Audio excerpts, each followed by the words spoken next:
Salut! Aujourd'hui, j'aimerais faire une petite vidéo sur croire en soi. Si tu es dans une situation où tu manques souvent de confiance en toi, où tu as tendance peut-être à chercher l'appui ou les conseils de tes proches pour te sentir mieux et pour tout simplement réapprendre à croire en toi, cette vidéo pourra peut-être t'aider. J'ai plusieurs petites clés qui pourront peut-être te servir. Tu pourras réavoir confiance en toi, de toi-même, c'est-à-dire sans avoir besoin spécialement d'une aide extérieure. Quand on doute de soi, souvent ce qui aide, c'est de se dire que tout part de soi-même. Lorsque tu as peur, lorsque tu doutes de toi, c'est parce que tu es confronté à une situation qui te fait peur. C'est-à-dire que tu commences soudainement à avoir comme des signaux d'alarme, des signaux d'alerte qui se mettent dans ta tête et qui te disent attention, danger, tu risques de ne pas y arriver, ou on se pose tous des questions qui vont être un peu dans tous les sens et du coup on commence à perdre confiance en soi. Et ce qui aide, et c'est par exemple mon cas, c'est de me recentrer, c'est-à-dire de me reconnecter à moi-même. On pourrait avoir tendance, quand on se sent stressé, à monter. Moi ça m'est déjà arrivé, je suis stressée et puis ça monte crescendo, c'est de pire en pire et du coup je perds totalement confiance en moi et en mes capacités. Et dans ces moments-là, ce qui aide, c'est justement de se reconnecter à soi, de se dire ok, d'identifier la peur, de savoir exactement si cette peur est rationnelle et comment est-ce qu'on pourrait arranger les choses pour se sentir mieux. La première chose qu'il faut que tu comprennes, c'est que tu es le maître de ton destin. Imaginons que tu te retrouves devant un examen. Tu as étudié ta matière et juste avant l'examen, eh bien, tu te mets à stresser, à douter de toi. Tu te dis je vais pas y arriver, tu as l'impression que tu as oublié toute ta matière. C'est important dans ces moments-là de te reconnecter à toi-même, te reconnecter avec tes sensations, à te calmer, adopter une respiration beaucoup plus lente, de sorte que tu inspires et puis tu expires et en fait ton corps va se relaxer tout seul. Et aussi se dire des petits mots doux, se dire tu peux y arriver, tu en es capable et tu vas le faire. Certes, tu as peur, mais tu vas aller au-delà, parce que tu sais que ce ne sont que des peurs et que tu peux tout à fait y arriver. S'encourager en fait, et ça, c'est aussi ça, se recentrer sur soi, c'est se reconnecter à ses propres sensations, aux sensations de son corps, comme par exemple la respiration, mais aussi se recentrer sur ce qu'on croit et rediriger nos pensées qui sont plutôt négatives vers des pensées plus positives et qui amènent vers quelque chose qui nous fait croître, qui nous grandit. L'idée, c'est de s'éloigner de ce qui nous diminue, des pensées qui nous empêchent d'être vraiment nous-mêmes et de regagner cette confiance en nous. Il ne faut pas avoir peur de la vie. On n'a pas toujours le choix face aux expériences qu'on vit, c'est-à-dire que on ne choisit pas quand il y a une situation par exemple difficile qui nous tombe dessus. Par contre, on est toujours dans la mesure de choisir en fait comment on décide de vivre notre vie. C'est-à-dire qu'on a des événements qui nous arrivent et le choix qu'on a là-dedans, c'est de décider comment on va réagir à ces événements. Donc par exemple, si tu te retrouves face à un événement qui n'est pas facile, tu n'as pas choisi spécialement cet événement, quoique ça peut être le cas, mais par contre, tu as le choix dans ta manière de réagir face à ça. C'est-à-dire que tu vas pouvoir décider par exemple de voir les côtés positifs dans cette situation qui peut te paraître au départ inconfortable, de sorte que tu vas en fait voir dans cette situation ce qui te permet toi de grandir. Ou bien justement, tu peux tout à fait prendre le contre-pied et te dire voilà, la situation est difficile et la voir de manière négative. Et du coup, la voir plutôt comme un obstacle plutôt que comme quelque chose qui certes peut de prime abord paraître être un obstacle et puis justement t'aider à grandir.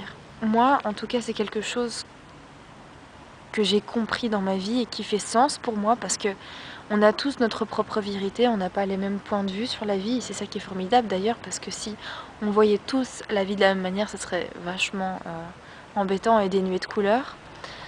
Selon moi, on est le propre capitaine de son destin.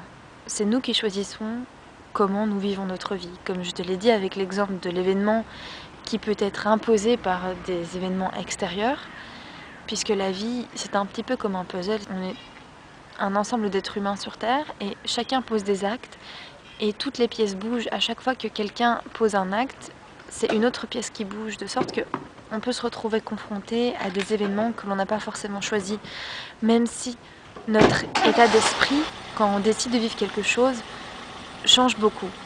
Quand on adopte une attitude positive par rapport à la vie et qu'on décide de voir le positif dans tout ce qui peut nous arriver. Bien sûr, ce n'est pas pour autant qu'on ne peut pas avoir des coups de mou, c'est logique. On ne sait pas tout le temps être au mieux. Et c'est aussi important de savoir écouter son être et son cœur, de savoir s'épancher lorsque ça ne va pas aussi, mais de toujours reprendre le dessus et de savoir en fait où l'on veut aller. À partir du moment où tu sais où tu veux aller, les choses sont beaucoup plus simples. Le plus important pour vivre ta vie comme tu l'entends, c'est de savoir ce que tu veux, c'est d'être connecté à ton toi profond. Et pour ce faire, il faut se détacher de ses peurs, se détacher du stress, se détacher aussi des mécanismes de pensée qui nous ont été légués par des personnes proches de nous. Tu es le seul au fond de toi qui sait vraiment ce qui est bon pour toi. Dans tous les cas, peu importe ce qui arrive, tu seras toujours ton meilleur ami parce que tu seras toujours la seule personne présente 24 heures sur 24 près de toi. Et je trouve que c'est très important de devenir son meilleur compagnon. En tout cas, moi, c'est comme ça que je le perçois. C'est d'apprendre à aimer sa propre présence et de se voir comme un ami, de ne pas avoir peur de se retrouver face à soi, mais plutôt de se dire que c'est une chance de mieux se connaître.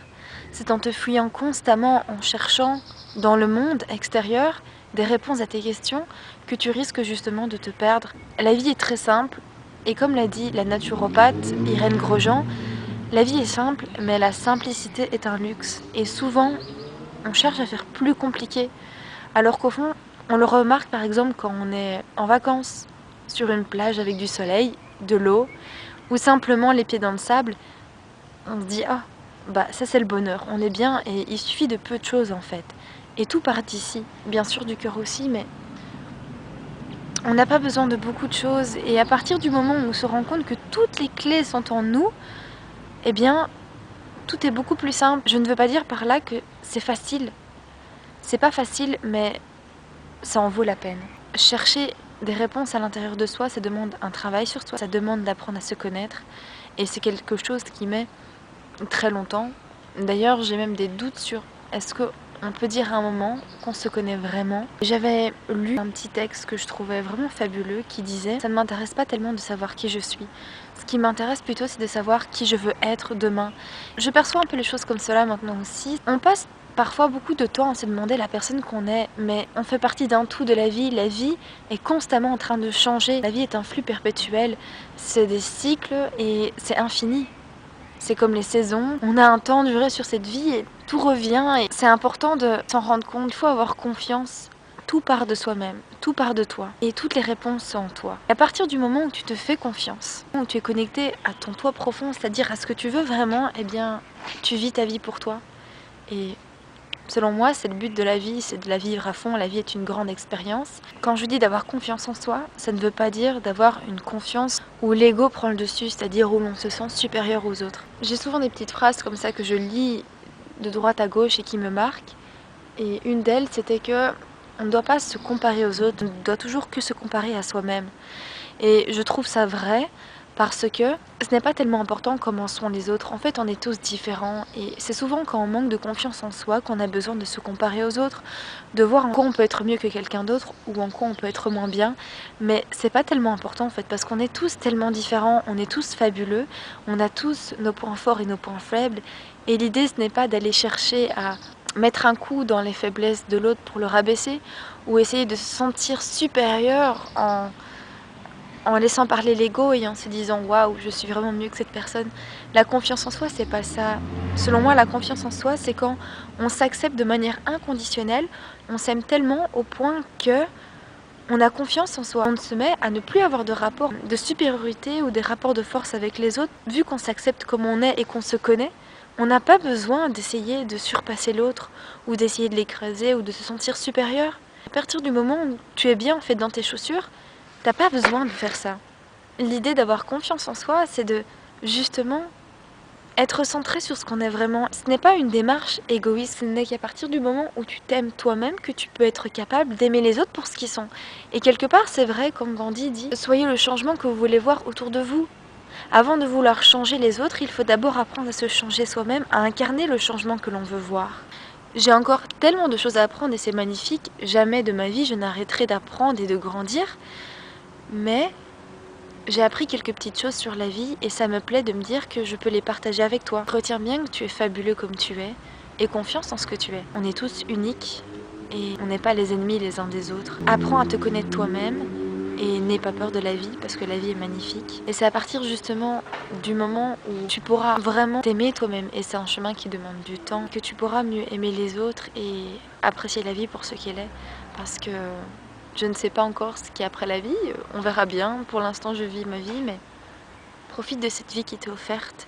Profite pour la vivre en fait pour toi, pas pour les autres. Vis-la pour toi, vraiment. Et entoure-toi de gens qui t'aiment et qui t'encouragent à devenir une personne meilleure chaque jour. Salut!